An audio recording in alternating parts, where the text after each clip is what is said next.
विश्व सीओपीडी दिवस के अवसर पर निकाली गई जन जागरूकता अभियान रैली। फेफड़ों की कार्य क्षमता को जानने और हृदय संबंधी बीमारियों से रोकथाम और उपचार के लिए जन जागरूकता अभियान रैली का आयोजन विश्व सीओपीडी के अवसर पर गोरखपुर में रैली निकाली गई।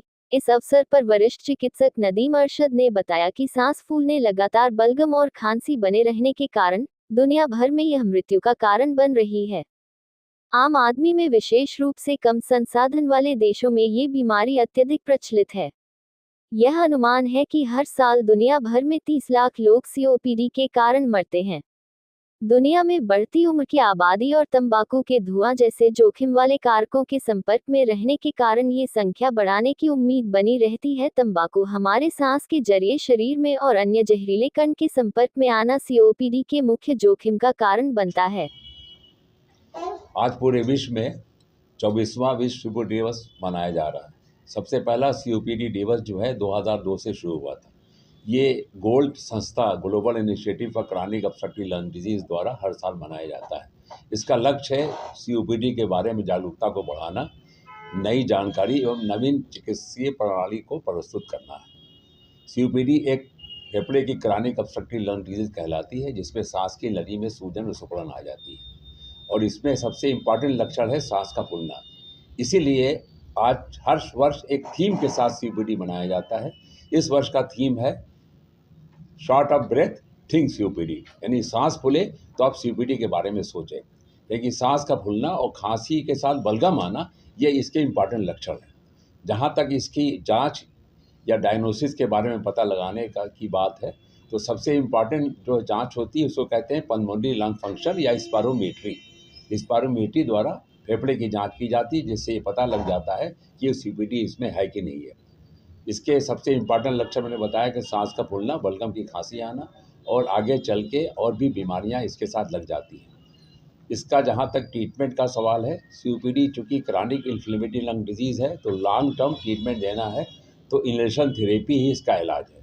2 तरह का ब्रोंकोडायलेटर इनहेलेशन थेरेपी दी जाती है और अटैक के समय यानी एक्सर्बेशन के समय में कार्टिसोन का इनहेलर भी दिया जाता है। इसके बचाव के लिए सबसे इम्पॉर्टेंट है कि इसके जो इम्पॉर्टेंट काज हैं जिससे सीओपीडी होता है, उसमें सिगरेट स्मोकिंग या पॉल्यूशन 2 तरह का होता है, आउटडोर पॉल्यूशन और इंडोर पॉल्यूशन।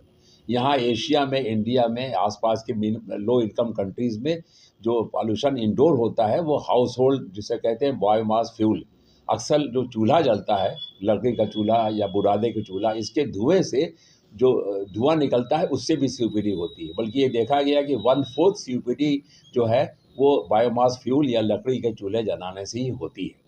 तो इसका बचाव के लिए आपको पहले स्मोकिंग को रोकना पड़ेगा, धूम्रपान बिल्कुल निषेध करना पड़ेगा, pollution outdoor as well as indoor pollution दोनों को रोकना पड़ेगा।